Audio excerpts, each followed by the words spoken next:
Misteri Sumpahan Makam Firaun Tutankhamun. Tutankhamun ialah seorang Firaun muda yang terkenal pada zaman kerajaan tamadun Mesir Purba, memerintah dari 1333 sebelum Masehi sehingga 1323 sebelum Masehi dalam dinasti ke-18 yang turut dikenali sebagai Tempo Kerajaan Amarna. Tutankhamun terkenal pada abad ke-20 apabila makamnya di Lembah Raja-Raja ditemui oleh Howard Carter. Anehnya, mumia Tutankhamun tidak pernah dirompak oleh pencari harta karun. Kebanyakan makam Firaun lain yang terletak di Lembah Raja-Raja pernah dijarah perompak makam setelah beribu-ribu tahun. Tutankhamun menjadi Firaun Mesir ketika berusia hanya 9 tahun. Dalam tempo 10 tahun memerintah, Tutankhamun banyak membina semula kuil-kuil baru bagi menyembah Tuhan-Tuhan Mesir Purba, terutamanya Amun-Ra. Namun Tutankhamun mangkat ketika berusia 19 tahun. Punca kematian. Pada 18 Februari 2010, kajian genetik DNA mendapati Raja Tutankhamun mati akibat penyakit malaria, yaitu sejenis penyakit tropika yang dibawa oleh nyamuk tiruk. Laporan itu disiarkan oleh Journal of American Medical Association. Kajian itu dilakukan oleh saintis Jerman dan Mesir. Tubuh Tutankhamun lemah karena hasil sumbang mahram antara dua adik-beradik, kakak dan adik lelaki. Tutankhamun sangat lemah dan menderita pelbagai penyakit dan mungkin berjalan dengan tongkat karena kakinya cacat.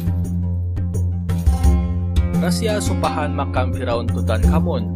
Pada tahun 1922, ahli arkeologi Mesir Purba Howard Carter bersama-sama pasukan beliau menemui pintu masuk ke makam Firaun Tutankhamun yang terletak di Lembah Raja-Raja atau dalam bahasa Inggrisnya Valley of the Kings.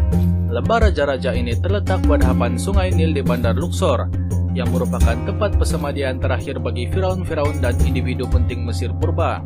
Tetapi, kebanyakan makam telah pun dirompak sebelum ini oleh penjara kubur. Hanya sebuah makam saja yang lokasinya kekal misteri, tidak terusik atau dirompak kekayaannya, dan makam itu adalah makam Firaun muda Tutankhamun yang mati sekitar 1323 hingga 1324 sebelum Masehi.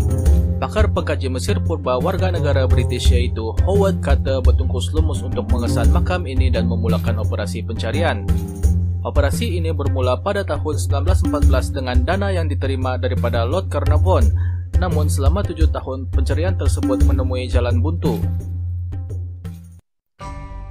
Apabila Lord Carnarvon hampir saja ingin menghentikan dana operasi pencarian tersebut, ibarat bulan jatuh ke riba, pasukan Howard Carter membuat salah satu penemuan arkeologi terhebat dalam sejarah. Pada 4 November 1922, apabila seorang lelaki tempatan yang bekerja sebagai pemberi air menggali pasir menggunakan sebatang kayu, secara tidak sengaja membawa kepada penemuan tangga batu.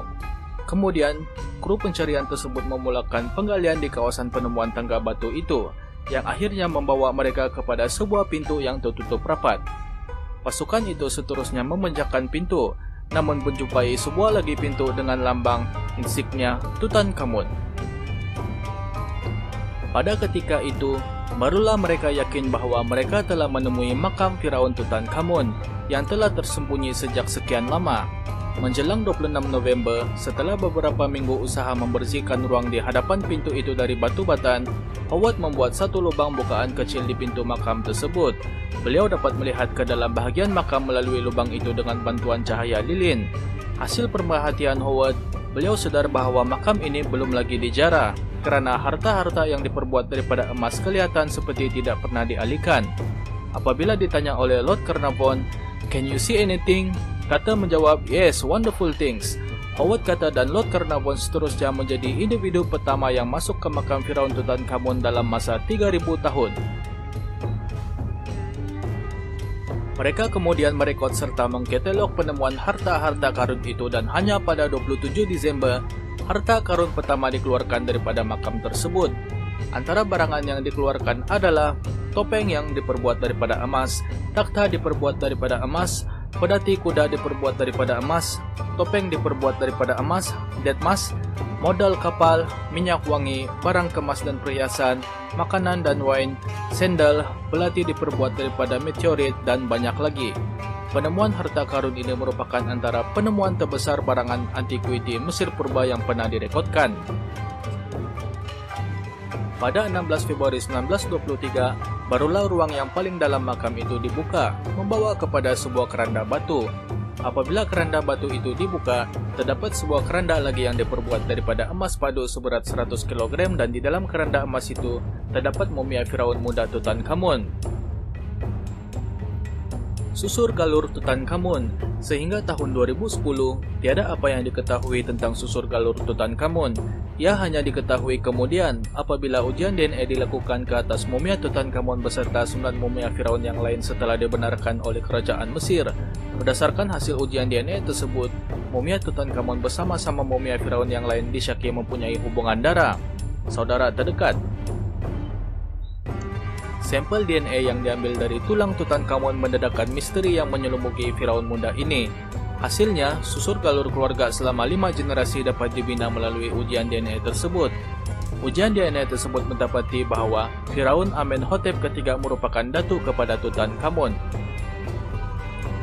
Sewaktu pemerintahan Amenhotep III, Mesir purba berada dalam keadaan aman damai, manakala Tie, pemaisuri kepada Amenhotep III merupakan nenek kepada Tutankhamun.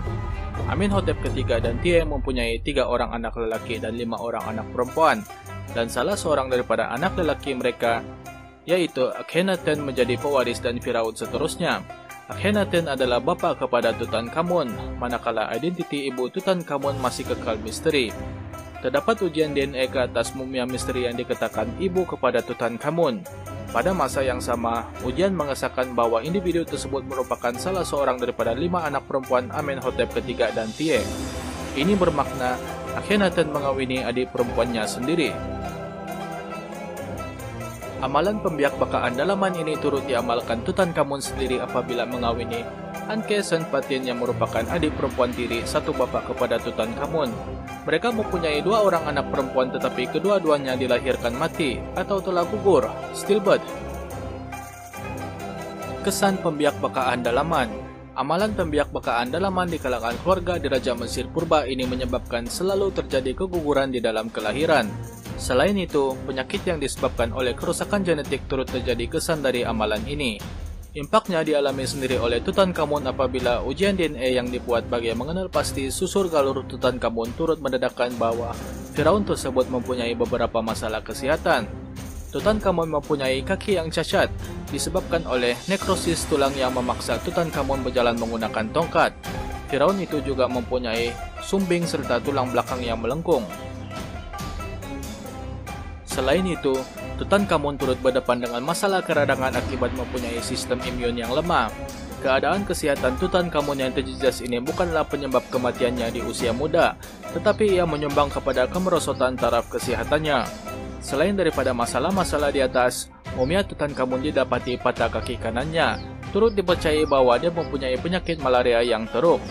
Segala gejala permasalahan kesehatan inilah yang akhirnya menyebabkan Tutankhamun mati ketika berumur 19 tahun. Nasib yang sama, Raja Charles II dari dinasti Habsburg di Spanyol, akibat ketiadaan pewaris, Tutankhamun merupakan Firaun terakhir di dalam dinastinya. Malaria yang dihadapi Tutankhamun adalah disebabkan oleh parasit Plasmodium falciparum. Malaria disebabkan parasit ini merupakan yang paling berbahaya berbanding parasit malaria lain seperti Plasmodium vivax, Plasmodium oval, dan Plasmodium malaria. Kebenaran di sebalik sumpahan Tutankhamun. Kabar angin mengenai sumpahan maut Tutankhamun menjadi bualan setelah kematian Lord Carnarvon, tidak lama selepas memasuki makam Firaun muda itu. Kemudian muncul teori bahawa terdapat kemungkinan Lord Carnarvon terdedah kepada organisme seperti bakteria dan kulat berbahaya yang mendiami makam tersebut selama lebih 3000 tahun. Menurut pendapat Jennifer Wagner, seorang ahli kaji Mesir purba dari Museum University Pennsylvania yang terletak di Philadelphia, Amerika Syarikat, bahwa sudah tentu makam tersebut mempunyai patogen yang mungkin berbahaya kepada manusia. Oleh kerana selain daripada menyimpan mayat, makam itu juga turut menyimpan makanan seperti daging, sayur-sayuran yang akan menarik perhatian serangga, kulat, dan bakteria. Harta, makanan, dan minuman serta persalinan pakaian dimakamkan bersama-sama Firaun atau pegawai kerajaan penting Mesir purba, karena tamadun mereka mempercayai bahawa terdapat alam kehidupan selepas mati. Melalui kajian makmal terkini, saintis mendapati bahawa mumia purba sememangnya mempunyai kulat berbahaya kepada manusia. Antaranya ialah kulat dari spesies Aspergillus niger atau Aspergillus flavus. Kedua-dua kulat ini boleh menyebabkan tindak balas alergi seperti kesukaran pernafasan dan lebih kritikal, pendarahan di dalam paru-paru. Toksin-toksin yang dirembeskan kulat ini sangat berbahaya kepada individu yang lemah sistem imunnya. Selain itu, dinding makam juga turut diketahui mempunyai bakteria yang menyerang sistem respiratori seperti bakteria genera Pseudomonas dan Staphylococcus.